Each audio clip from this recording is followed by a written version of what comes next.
Pokret socijalista je danas imao sadržajan i veoma ozbiljan razgovor sa predsjednikom Republike Srbije, ali i više od toga sa svojim dugogodišnjim saborcem.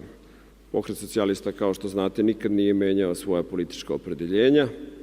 Od našeg nastanka mi smo politička organizacija koja nije promenila ni jedan svoj stav, ni kada je u pitanju odnos prema Evropskoj uniji, ni kada je u pitanju odnos prema unutrašnjim pitanjima i naravno iznad svega prema stvaranju, institucionalnom stvaranju srpskog sveta.